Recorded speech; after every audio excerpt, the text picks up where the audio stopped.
Amém, glória a Deus. Pode tomar seus lugares, irmãos.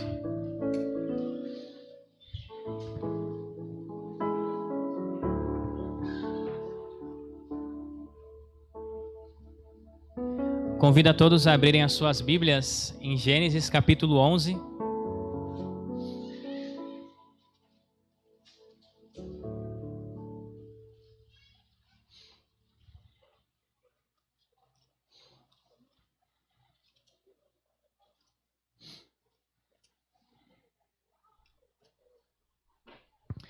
Gênesis capítulo 11, nós vamos ler do versículo 1 ao versículo 9.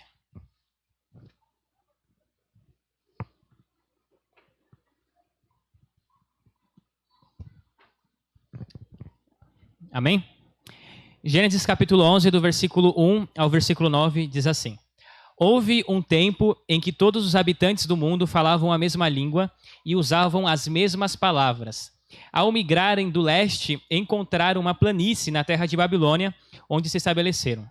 Começaram a dizer uns aos outros: Venham, vamos fazer tijolos e endurecê-los no fogo. Naquela região era costume usar tijolos em vez de pedras e betume em vez de argamassa. Depois disseram: Venham, vamos construir uma cidade com uma torre que chegue até o céu. Assim ficaremos famosos e não seremos espalhados pelo mundo.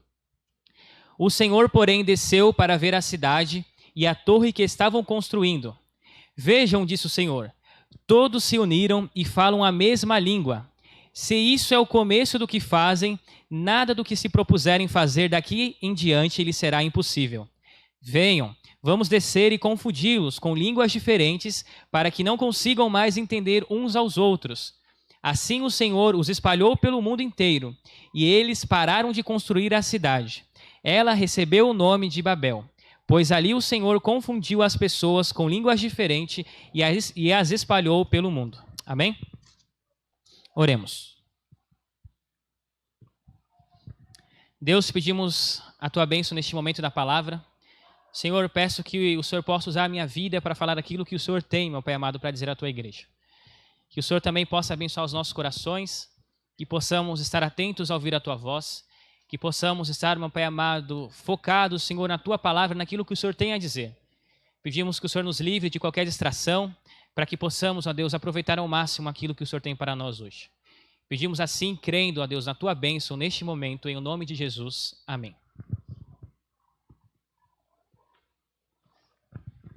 Irmãos, essa passagem é muito conhecida, a Torre de Babel, né? Nós vemos em muitos desenhos, as crianças principalmente, aquela torre meio torta, e muitas pessoas já ouviram falar sobre a Torre de Babel.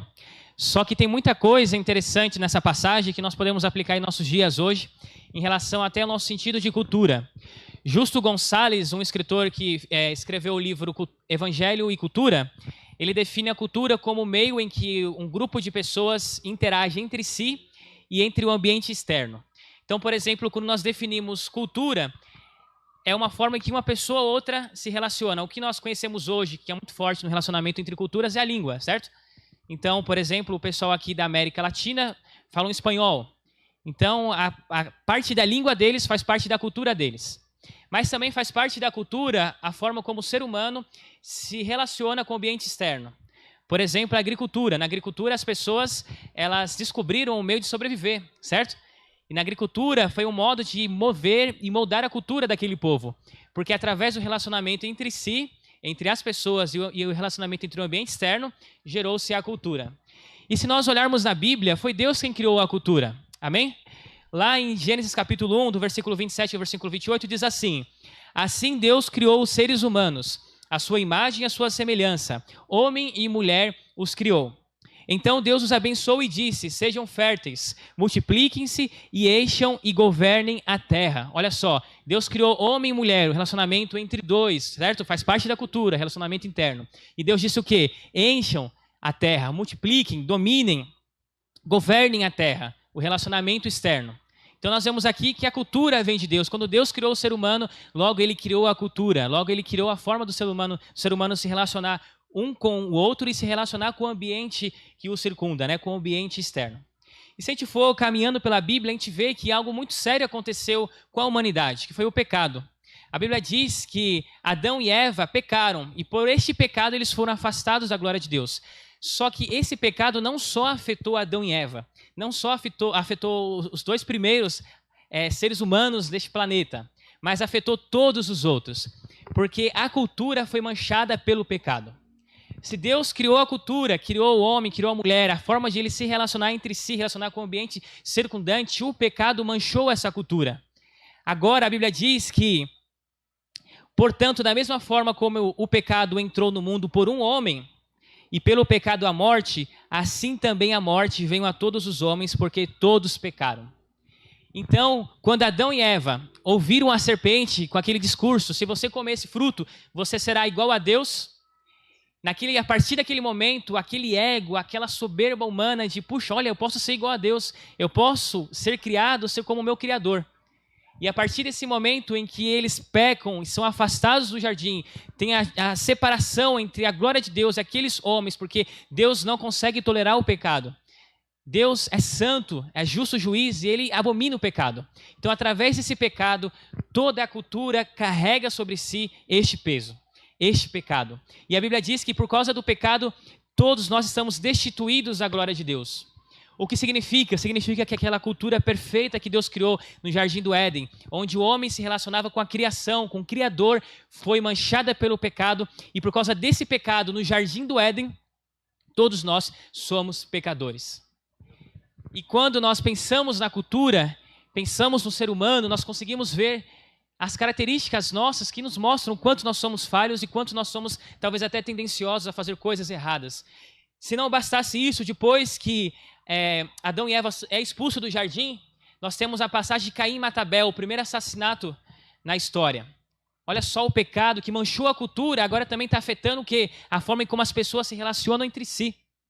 Não só o pecado afetou essa forma de relacionamento entre si, que a gente vê Caim matando Abel, como também afetou o relacionamento com o nosso ambiente, porque agora é difícil conseguir colher da terra. Temos que suar do trabalho para colher da terra, porque agora fica mais difícil, porque o pecado também manchou essa parte, a nossa relação com o ambiente circundante. Só que se não bastasse isso, se não bastasse o pecado de Caim e Abel, a história continua e a Bíblia vai dizer que a corrupção da raça humana levou à limitação de sua idade, ou seja, o homem não pode mais viver para sempre. Por quê? Porque o homem é mau. Eu não vou deixar alguém mau viver para sempre. E continuando, diz que os propósitos eram sempre inteiramente maus em Gênesis 6. Ou seja, os propósitos do homem eram sempre inteiramente maus. Olha só, nós saímos de uma cultura perfeita da criação de Deus, mas que foi manchada pelo pecado do homem, e este pecado agora acarreta em toda a cultura, em todas as relações entre pessoas e o ambiente, a marca do pecado. E assim vai continuando. A raça humana, corrompida pelo pecado, se torna um agravante muito sério, a ponto de Deus falar assim: darei fim a todos os seres humanos, porque a terra encheu-se de violência por causa deles. E Deus fala: poxa vida, eu vou dar fim no ser humano. Vou acabar com todo mundo. Deus pode, Deus é o Criador, amém? Só que Deus viu na terra uma única pessoa justa, Noé. E Noé e sua família não foram consumidos pela ira de Deus, porque Deus achou justiça neles. Não no sentido de que eles não fossem pecadores, mas no sentido de que eles temiam a Deus. Então Deus manda o dilúvio, que todo mundo conhece como a Torre de Babel, a maioria, que é uma grande inundação, varre a terra e mata todas as pessoas, sobrevivendo apenas quem? Noé, sua família e os animais, as espécies, enfim. Só que após esse dilúvio, Deus faz uma promessa. E essa promessa é representada através de um arco-íris. E qual que é a promessa? Que nunca mais Deus irá destruir a terra com outro dilúvio. Amém? Só que se não bastasse essa promessa de Deus de que nunca mais destruiria a terra com outro dilúvio, Deus ainda fala para Noé. Deus abençoa Noé e seus filhos e diz: sejam férteis, multipliquem-se e encham a terra. Aqui fica claro o que Deus quer de Noé e sua família. Povoem a terra. Aquilo que Adão e Eva também estavam fazendo, Deus falou: vão, multipliquem-se, enchem a terra. Também fala para Noé, e Noé faz o quê? Começa a multiplicar a terra, a encher a terra. Só que ainda existe o agravante do pecado. E esse pecado, irmãos, é tão sério, porque não bastou o dilúvio, a água não matou o pecado. Os irmãos acreditam que todas as pessoas fora da família de Noé morreram, mas o pecado não morreu? Olha só que bicho difícil de morrer o pecado, né? Morreu todo mundo, mas ele não morre, e não morreu. E aí nós chegamos nessa passagem de Gênesis 11, a Torre de Babel. Os irmãos lembram que na promessa que Deus fez a Noé, com arco-íris, disse que nunca mais iria o quê? Destruir a terra com outro dilúvio. Além dessa promessa, Deus fala para que para Noé e sua família sair, se espalhar e povoar a terra. E aqui já temos o primeiro problema na Torre de Babel. Logo nos primeiros versículos que nós lemos, nós conseguimos ver que todos falavam que a mesma língua, ou seja, todos possuíam uma mesma cultura. A forma como as pessoas se relacionavam era igual. Ou seja, naquela época, se você fosse para o Chile, você ia falar português. Se você fosse para os Estados Unidos, você ia falar português, por exemplo, tá bom? Então, todas as pessoas possuíam a mesma língua, logo possuíam a mesma cultura. E possuindo a mesma cultura, a mesma língua, eles desobedeceram algo que Deus disse. Deus disse o quê? Espalhem-se pela terra, certo? Multipliquem-se. E Deus fez a promessa, eu não vou destruir mais vocês, mas espalhem-se e multipliquem-se pela terra. Só que nós vemos na Torre de Babel que as pessoas possuidoras de uma mesma cultura, uma mesma língua, em vez de se espalharem pela terra, o que elas fazem? Está no versículo 2. Ao migrarem do leste, encontram uma planície na terra de Babilônia, onde se estabelecem. Deus não disse, multipliquem-se pela terra? O povo de Nimrod, o que eles fazem? Eles permanecem juntos no mesmo lugar. Se não bastasse Deus falar para eles saírem e eles desobedecer não ficassem, Deus falou que nunca mais ia dispersar a terra. E qual que é a atitude deles? Possuindo uma brilhante ideia, vamos construir uma cidade com uma torre que alcance os céus. Assim, nosso nome será famoso e não seremos espalhados pela face da terra. Olha só, que chato isso, né? Deus não falou para eles saírem para se multiplicarem pela terra, e eles falam, não, nós vamos ficar e vamos habitar aqui na terra. Deus não falou que nunca mais ia destruir o povo com outro dilúvio, fazendo a promessa, dizendo para eles se multiplicarem. Eles falam o quê? Não, nós vamos ficar, nós não vamos só ficar, como nós vamos montar uma grande torre. Nessa torre nós vamos alcançar os céus. Mas por que nós vamos alcançar os céus? Porque o nosso nome será conhecido. E o nosso nome sendo conhecido, nós nunca mais seremos dispersos pela terra. Aqui a Bíblia fala que eles usaram tijolos e betume, piches, né? Porque na região que eles estavam era uma planície fluvial, ou seja, não tinha pedra. Ao contrário da Palestina, era muito típico naquela cultura construir coisas com pedra. Aqui na região de Sinear, onde eles estão, não tinha pedra. Então eles tinham que fazer tijolos, porque era uma região que ficava entre o rio Eufrates e Tigres, ou seja, era uma região muito úmida. Então eles tiveram a brilhante ideia de construir tijolos, só que esses tijolos levaram eles a querer construir algo para chegar até o céu. Mas nós vemos aqui também que a cultura continua em desenvolvimento, certo? Eles falavam a mesma língua, só que agora eles aprenderam uma forma diferente de usar o ambiente externo, que não é mais pedra, agora é tijolo.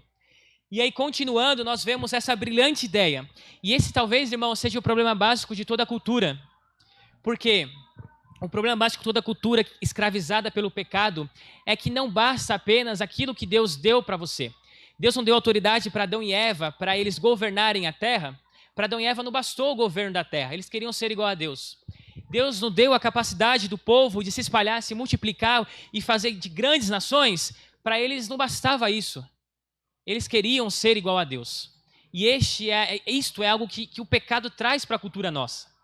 Muitas pessoas não se contentam em governar a terra no sentido de, puxa, olha só, Deus nos deu essa possibilidade de construirmos uma tenda, de construirmos uma horta. Não basta isso, as pessoas querem usurpar o lugar de Deus, querem o lugar de Deus, o Deus Criador.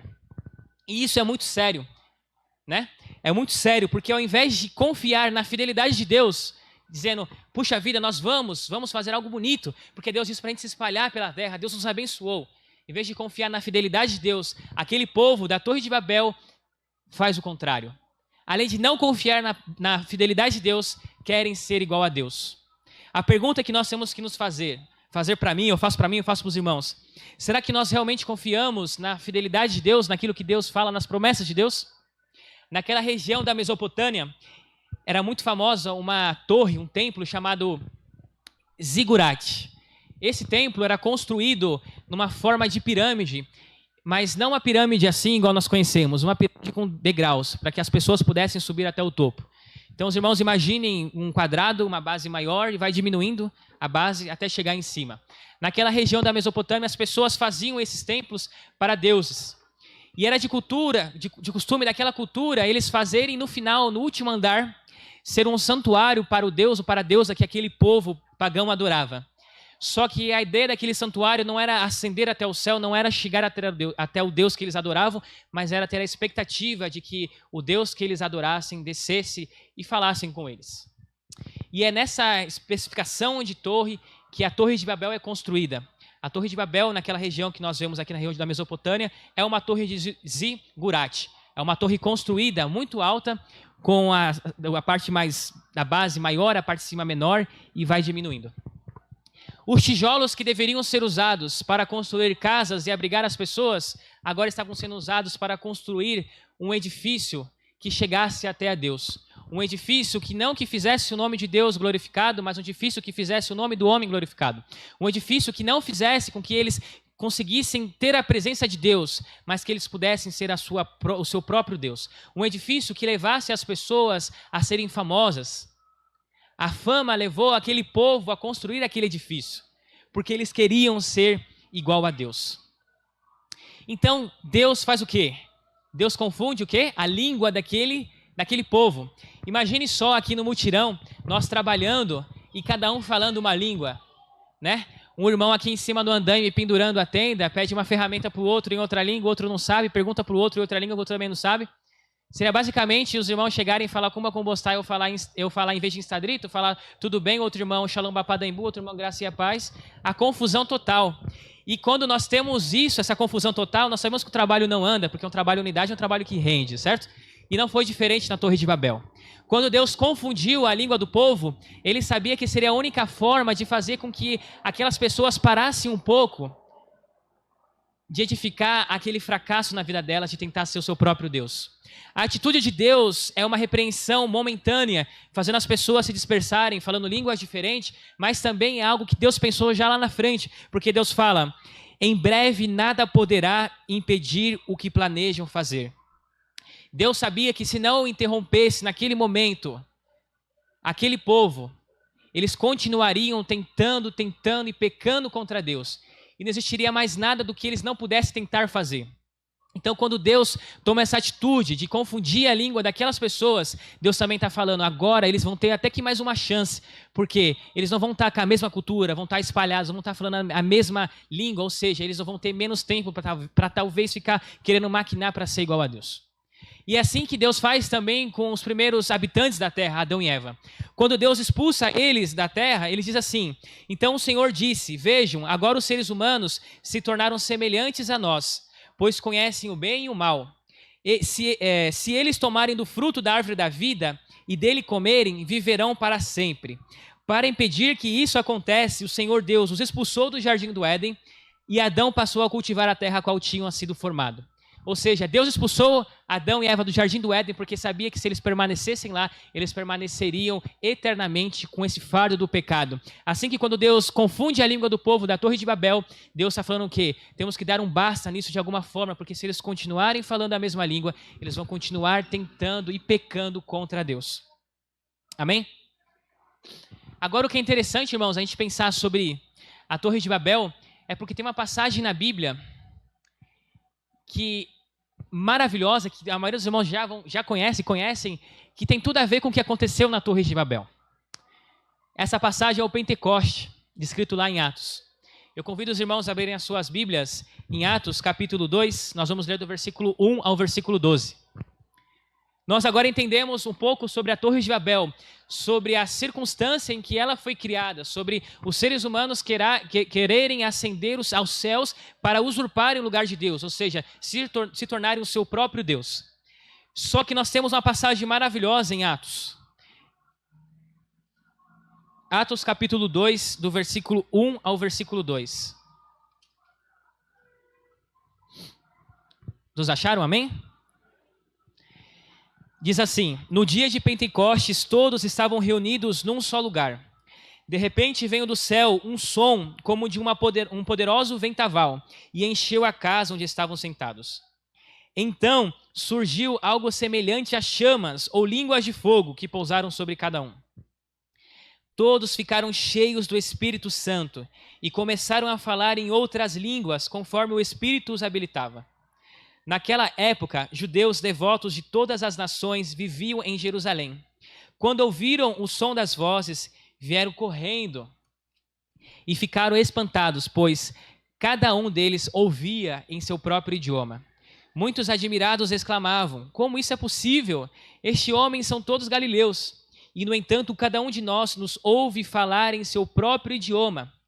Então, estão aqui partos, medos, elamitas, habitantes da Mesopotâmia, da Judéia, da Capadócia, do Ponto, da província da Ásia, da Frígia, da Panfilha, do Egito, das regiões da Líbia, próximas a Cirene, visitantes de Roma, tanto judeus como convertidos ao judaísmo, cretenses e árabes. E todos nós ouvimos essas pessoas falarem em nossa própria língua sobre coisas maravilhosas que Deus fez. Admirados e perplexos, perguntavam uns aos outros: o que significa isso? Amém? Até aqui. Aqui é a passagem de Pentecoste. As pessoas, aqueles galileus, estavam reunidos no dia de Pentecostes, que é uma festa judaica que acontece 50 dias depois da Páscoa, a Páscoa onde Jesus Cristo foi crucificado. Eles estavam todos reunidos em um só lugar. Olha só que interessante, mas dessa vez não foi por desobediência, dessa vez não foi para desobedecer algo que Deus falou, mas pelo contrário, foi pela obediência às palavras de Jesus em Lucas 24, 49, dizendo: fiquem na cidade até que sejam revestidos do poder do céu. Amém? Aqui já vemos o primeiro contraste entre a Torre de Babel e o Pentecostes. Enquanto na Torre de Babel as pessoas não eram para ficar, elas ficaram em desobediência a Deus. Aqui no Pentecostes, Jesus pede para que eles ficassem até serem revestidos do alto. E qual é a atitude deles? A obediência. Eles ficam todos reunidos. Por quê? Porque eles creem na promessa que Jesus fez, de que viria o revestimento do alto. Ao contrário dos habitantes lá da Torre de Babel, que não criam na promessa de Deus, que nunca mais seriam dispersos pela terra por um dilúvio, aqui no Pentecoste, aquelas pessoas creem, e elas creem tanto que elas permanecem juntas, reunidas, esperando a promessa se cumprir. Amém? Eles não estavam buscando ascender aos céus, e sim esperando serem revestidos do Espírito Santo. Enquanto no Babel os humanos tentam ascender até os céus, é no Pentecoste que Deus desce até as pessoas através da pessoa do Espírito Santo. Aqui já vemos outro contraste. Enquanto a desobediência humana proporcionou aquele pessoal de Babel o trabalho árduo de tentar chegar até o céu, que não resultou em nada, resultou pelo contrário em confusão, aqui o trabalho de descansar e esperar as promessas de Deus em obediência fez com que Deus fosse até aquelas pessoas através da pessoa do Espírito Santo. Amém? E continuando, nós vemos que o que acontece é muito interessante. Por que é muito interessante? Porque de repente veio do céu um som como um vento muito forte, encheu toda a casa na qual estavam reunidos. E viram o que parecia línguas de fogo, que se separaram e pousaram sobre cada um deles. É como se línguas de fogo pousassem sobre a cabeça de cada um aqui. E havia naquela época em Jerusalém era um lugar muito chave para isso acontecer, porque judeus de diversas regiões do mundo iam para lá. Então, quando o Pentecoste acontece, não existe apenas pessoas, são os galileus reunidos, mas não são apenas galileus, pessoas ao redor de todas as nações e todo mundo conhecido daquela região. E aquelas pessoas, judeus, tementes a Deus, vindo de todas as regiões do mundo, ouvindo o som deste vento, do Espírito Santo, que inundou aquela casa, ajuntou-se uma multidão que ficou o quê? Perplexa. Pois cada um ouvia falar na própria língua. Cada um começa a ouvir as maravilhas de Deus na sua própria língua. E para surpresa deles, eles falam: acaso não são galileus todos os homens aqui que estão falando? Galileus, irmãos, galileus sofriam, porque eles sofriam muito preconceito para os judeus mais ortodoxos, porque eles eram meio que uma raça misturada entre judeus e gentios, e isso para o judeu era terrível. Mas Deus usa galileus para esse feito maravilhoso. O próprio Natanael fala: de Nazaré pode vir alguma coisa boa, Nazaré na Baixa Galileia. E o que veio de Nazaré, irmãos? Jesus, o Galileu, amém? Sim, pode vir alguma coisa boa da Galileia. Assim como pode vir alguma coisa boa do Jardim das Laranjeiras, do Parque Novo Mundo, da Vila Maria, de todos os lugares. Porque aonde Deus está, a coisa é boa, irmãos. Amém?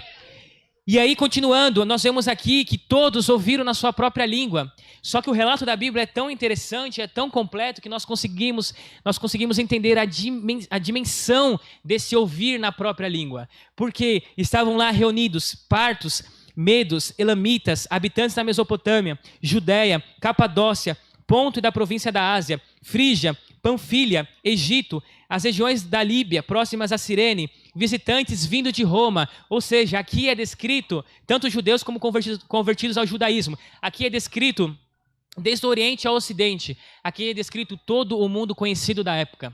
Ou seja, todo o mundo, no dia de Pentecoste, ouviu as maravilhas do Senhor na sua própria língua.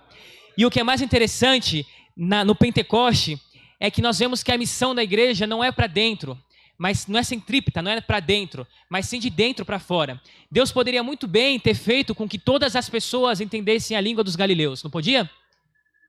Deus poderia muito bem ter feito com que todas as regiões do mundo compreendessem as maravilhas de Deus na língua daquele povo que foi batizado com o Espírito Santo. Mas o que Deus faz? Deus faz com que cada um ouça as suas maravilhas na sua própria língua.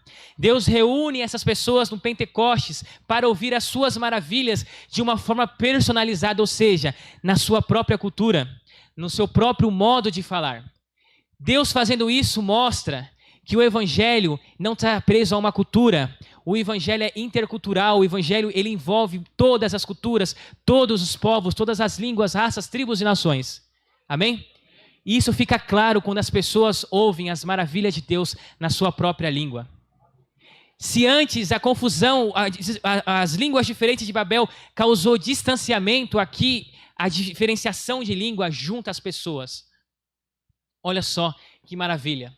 E os irmãos querem mais ou menos sentir de repente o que aconteceu lá em Pentecostes? Vamos simular aqui? Vamos ver se as regiões vizinhas vão conseguir ouvir a gente numa única voz falando as maravilhas do Senhor? Amém? Eu vou falar, os irmãos repetem o maior volume possível da sua voz, tá bom? Se perder a voz, amanhã é feriado, os irmãos ficam descansando e bebendo água, quem for trabalhar. Vamos lá? Vizinhos da igreja. Deus ama vocês. Porque Deus amou o mundo de tal maneira que deu o seu Filho unigênito para que todo aquele que nele crê não pereça, mas tenha a vida eterna. Amém? Foi isso que aconteceu. As pessoas que estavam em volta ouviram as maravilhas de Deus no seu próprio idioma. Pentecostes foi um marco na igreja. Depois de Pentecostes, a coisa foi longe de que até os dias de hoje nós colhemos frutos disso. De um evangelho que alcança culturas, línguas, povos e nações. Amém?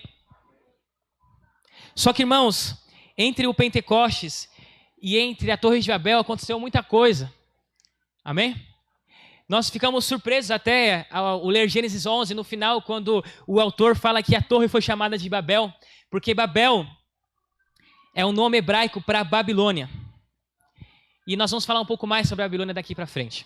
Só que após a Torre de Babel, Deus muda o foco da história do Antigo Testamento. Antes de Babel, o foco da história era uma coisa mais universal, os povos da terra. Depois de Babel, a Bíblia foca em uma família patriarcal. Amém? Abraão, Isaac e Jacó. Abraão, Isaac e Jacó. Que por meio dessa família eleita, toda a humanidade amaldiçoada, ou seja, amaldiçoada pelo pecado, seria abençoada. Deus, lá nós vemos em Gênesis que a promessa que Abraão recebe é de que em ti, ou seja, em Abraão, serão benditas todas as famílias da terra. Amém? É uma espécie de reconciliação entre as famílias após a Torre de Babel. Se nós vemos aqui que o homem continua errando, continua pecando, Deus manda o dilúvio. Depois, o homem continua errando, continua pecando. Deus dispersa o povo.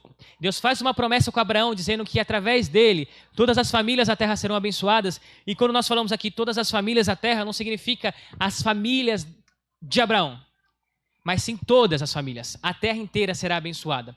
Só que, irmãos, o pecado continua na nossa cultura. O pecado continuou na cultura de Israel. Quando nós vemos na Bíblia, continuar o Antigo Testamento, vemos quantas vezes o povo de Israel teve que se reconciliar com Deus, quantas vezes o povo de Israel pecou, se afastou de Deus. Por quê? Porque, irmãos, o pecado vence o homem. O homem sozinho, lutando contra o pecado, não vence o pecado. Só que para algo acontecer, para que essa promessa de Deus se cumprisse, não bastava apenas Abraão, Isaac e Jacó serem boas pessoas. Algo mais tinha que acontecer. E quando Deus falou para Abraão que em ti serão benditas todas as famílias da terra, isso se cumpriu em 1900 anos, praticamente depois de Abraão, com a chegada do Messias, Jesus Cristo, descendente de Abraão. Amém? Quando nós vemos a promessa de que em Abraão serão benditas todas as famílias da terra, o que Deus está falando aqui? Eu vou mandar Jesus Cristo. Jesus Cristo, descendente de Abraão. Através dele, Cristo Jesus, todas as famílias serão benditas da terra. Então Deus envia Jesus Cristo, concebido sem pecado, santo, inculpável, puro, separado dos pecadores, exaltado acima dos céus, para através dele todas as famílias serem reconciliadas e abençoadas. Amém? Por quê? Porque Deus amou o mundo. E quando nós falamos que Deus amou o mundo de tal maneira, Deus faz o quê? Entrega o seu Filho, para que a promessa dele, porque Deus não é homem para que minta, se cumpra de bênção para as famílias da terra. Porque é só através de Jesus Cristo que nós podemos viver uma vida com Deus. Porque sem Cristo, a nossa cultura manchada pelo pecado nos afasta de Deus, nos faz querermos construir a nossa própria torre de Babel, sermos autossuficientes. Mas em Cristo nós identificamos que nós dependemos dele por causa da nossa natureza falha. E quando nós identificamos que nós dependemos de Cristo, nós vivemos para ele. Aqui em João Jesus fala que o seu pai Abraão exultou com expectativa da minha vinda. E ele a viu e se alegrou. O próprio Abraão, que recebeu a promessa de que nele seriam benditas todas as famílias da terra, tinha expectativa e alegria de quando Jesus Cristo chegasse, porque essa promessa seria cumprida em Cristo Jesus, não só para um povo específico patriarcal da Bíblia, mas novamente para toda a humanidade. Quando nós vemos a cidade de Gênesis 11, Nirode, construída, identificada como um Babel, logo nós associamos aquela cidade, aquela torre, a Babel da Bíblia, a Babilônia da Bíblia. A Babilônia da Bíblia, a Bíblia escreve, sobre a Babilônia em Jeremias como um governo onde o orgulho perverso, a corrupção moral e a rebeldia com Deus prevalece. Nós vemos isso também nos nossos dias hoje, onde governos prevalecem. Não estou falando de política, estou falando de governo de pessoas. Pessoas que querem prevalecer, querem ser o seu próprio Deus, pessoas corruptas, cheias de orgulho, perversidade e mal. Assim como na Torre de Babel, a Babilônia representada ali, hoje nós temos em nosso meio também a Babilônia, pessoas que querem ser o seu próprio Deus, pessoas que não se consideram servas de um Deus altíssimo, mas pelo contrário, querem buscar ascender aos céus para serem conhecidas em todo o mundo, para serem autossuficientes a ponto de dizer, eu sou o meu próprio Deus. Só que da mesma forma que nós podemos ver essa associação entre a Torre de Babel e a Babilônia, o governo corrupto do homem que não quer a Deus em Jeremias, nós podemos também ver a Nova Jerusalém, a Jerusalém celestial, descrita em Apocalipse 17 e 19, onde o que reina é o governo de Jesus Cristo, Deus glorificado. Amém? E assim nos nossos dias, irmãos, nós temos, enquanto em Babel as pessoas tentam construir uma torre que chegasse até o céu, em Apocalipse, a Babilônia de Apocalipse é o pecado que chega até os céus. Ou seja, o pecado que impregnou na cultura, fez com que povos, raças, tribos e nações, todos, sem distinção, pecassem contra Deus. E este pecado, à medida que nós vamos passando, nós conseguimos ver claramente quantas pessoas hoje vivem como se Deus não existisse, vivem construindo as suas próprias torres, sonhando em ascender ao céu, sonhando em ser o seu próprio Deus, assim como nós vimos em Babel. Só que esse orgulho que nós vemos na Torre de Babel, na Babilônia, nos nossos tempos, hoje, nós vemos escrito, por exemplo, do rei da Babilônia. Olha só a que ponto o orgulho chegou, que o rei da Babilônia disse, subirei aos céus e colocarei meu trono acima das estrelas de Deus. Dominarei no monte dos deuses, no lugar distante do norte. Subirei aos mais altos céus e serei como Altíssimo. Olha só o que aquele rei da Babilônia queria. Subir mais alto do que o céu, ser como Altíssimo.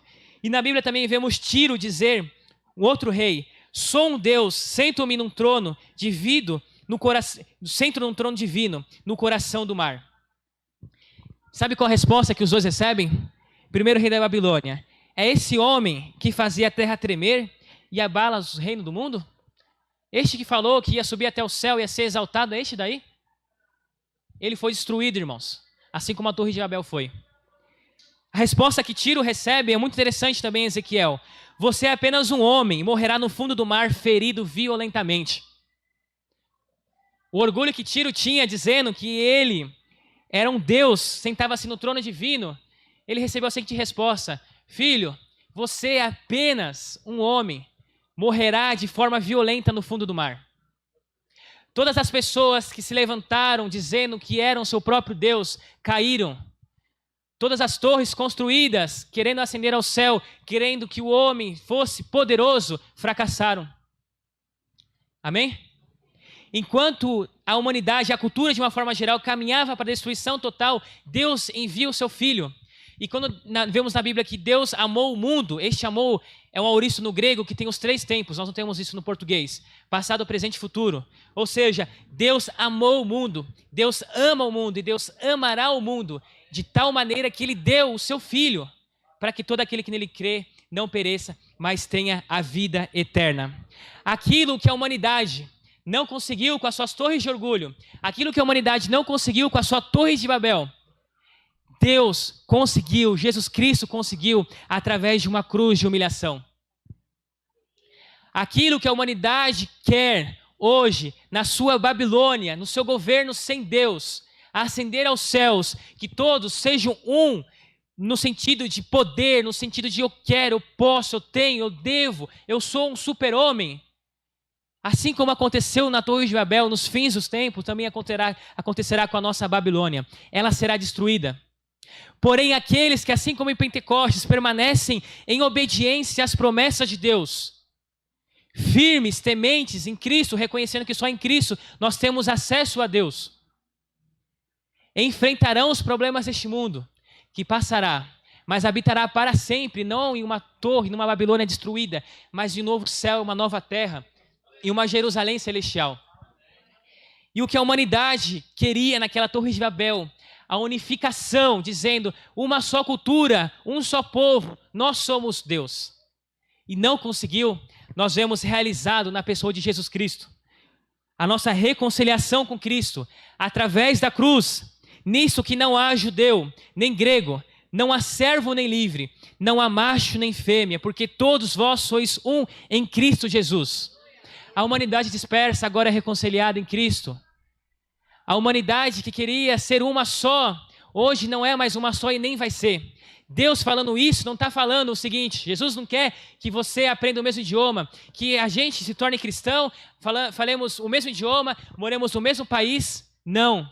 Deus está falando que agora não há mais distinção entre judeu nem grego, não há mais distinção geográfica, não importa em que país você vive, não há mais servo nem livre, não há mais distinção social, não há mais classes sociais, não há mais macho nem fêmea, não importa se você é homem ou se você é mulher, aqui não é ideologia de gênero, aqui é se você é macho ou fêmea, não importa, você é um em Cristo Jesus. Por quê? Porque todos nós em Cristo somos um. E quando nós somos um em Cristo, não é que a nossa cultura é unificada, mas é que nós vivemos com um único propósito, com culturas diferentes. E essa é a maravilhosa mensagem que nós temos que propagar. Porque no seu trabalho, na sua faculdade, na sua escola, na sua família, existe um contexto cultural diferente. Nós vivemos em microculturas, né? As pessoas em um ambiente de trabalho falam de forma diferente, interagem com o meio de uma forma diferente. Mas Deus quer te usar na sua cultura, nos seus conhecimentos, para propagar o Evangelho. E que Evangelho é esse? É o Evangelho de reconciliação. É o Evangelho que destruiu a Torre de Babel, destruiu a ganância humana, mas mostrou em Pentecostes que Cristo veio para todos e que através do Espírito Santo nós somos encorajados a cumprir a missão de Deus aqui na terra. E para terminar, irmãos, Apocalipse 7, do capítulo 9, do versículo 9 ao versículo 12, diz assim, abra sua Bíblia, capítulo 7, versículo 9, versículo 12. Diz assim: depois disso olhei e diante de mim estavam uma grande multidão, que ninguém podia contar, de todas as nações, tribos, povos e línguas, de pé diante do trono e do Cordeiro, com vestes brancas e segurando palmas, e clamavam em alta voz: a salvação pertence ao nosso Deus, que se assenta no trono e ao Cordeiro.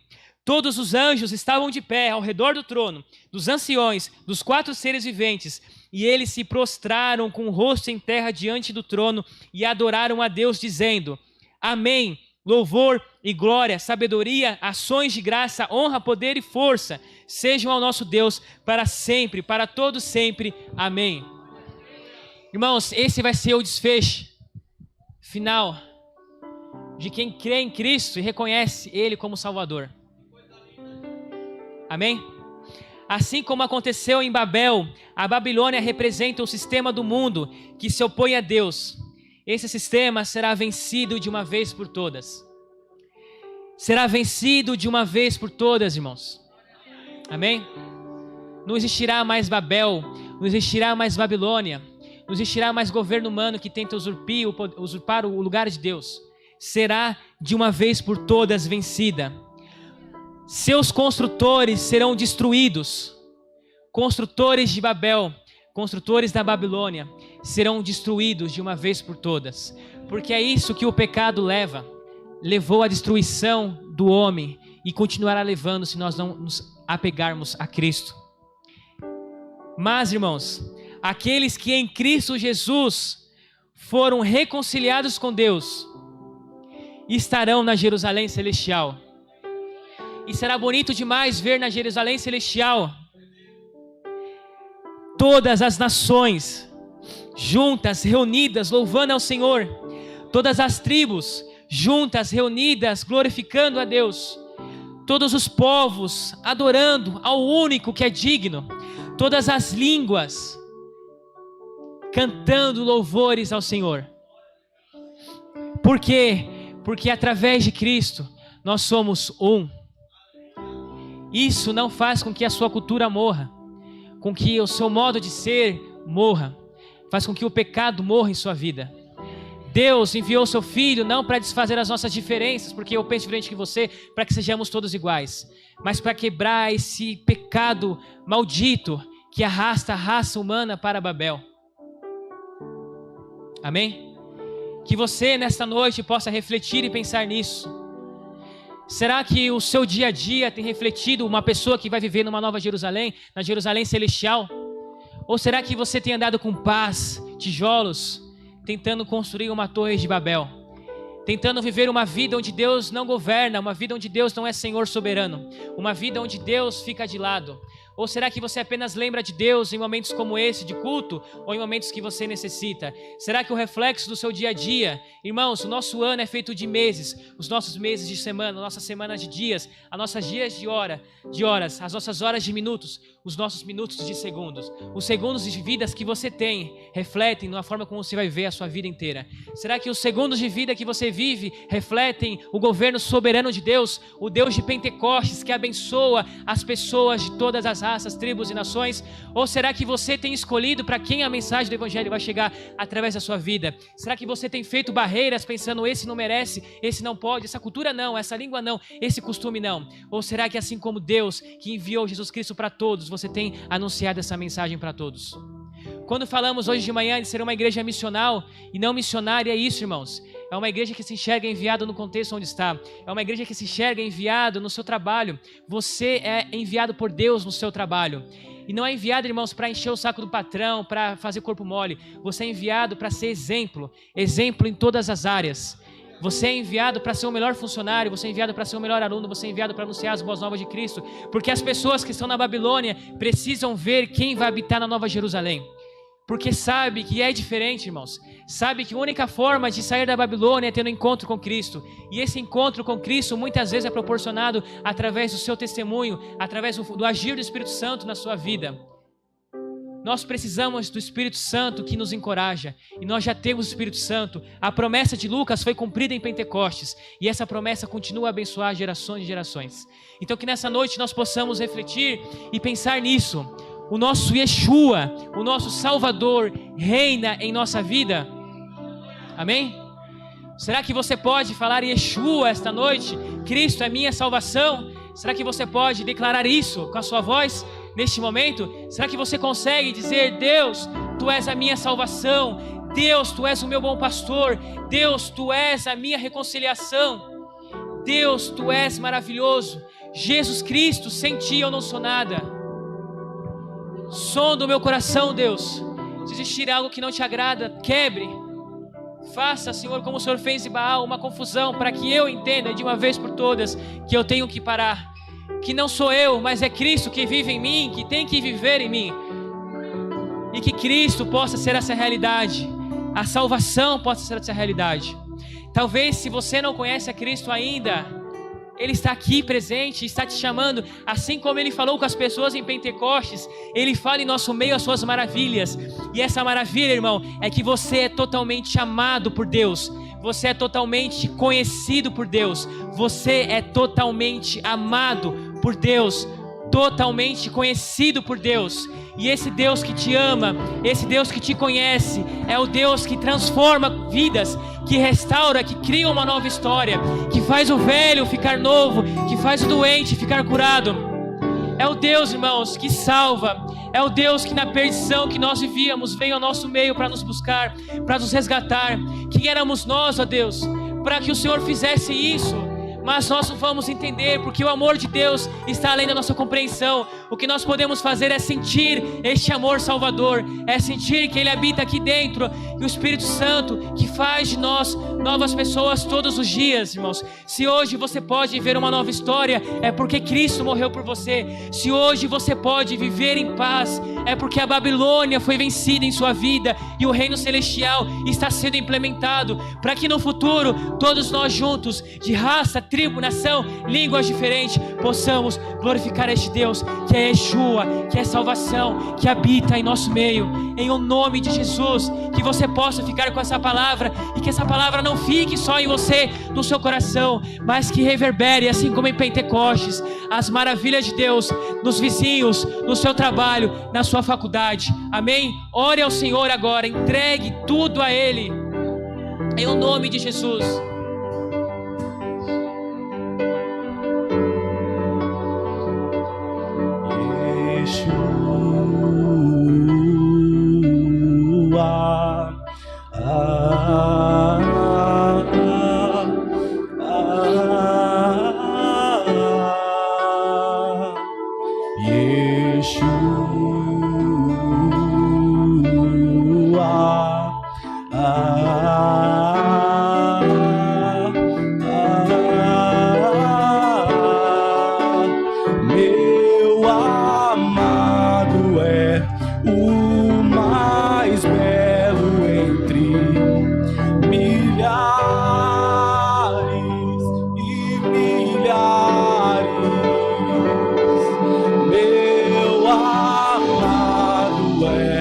Você pode declarar isso nessa noite, que o seu amado é o mais belo entre os milhares. Fique de pé no seu lugar.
Amém, Jesus. Ó Deus, te louvamos, Senhor, te glorificamos, porque Tu és Yeshua, Tu és salvação, ó Deus. Glorificamos porque o Senhor, meu Pai amado, nos ama de uma forma, Senhor, que nós não conseguimos até entender, mas é a forma, Senhor, que nos aproxima de Deus novamente. É a forma, Deus, que nos faz nova criatura. É a forma, Deus, que nos dá um sentido de vida, uma maneira de viver, Senhor. E te louvamos por isso, Senhor. Nos entregamos totalmente a Ti, Senhor, com os nossos corações, com a nossa alma, força, fé e entendimento, ó Deus. E somos entregues a Ti, ó Deus. Meu Pai amado, destrua toda a torre de Babel em nossas vidas. Que possamos, Senhor, te obedecer, crer em tuas promessas, meu Pai amado, crer em tuas promessas, Senhor, crer em tuas promessas e viver aquilo que o Senhor tem para as nossas vidas. Nos ajude, Senhor, assim oramos, ó Deus, em nome de Jesus, amém.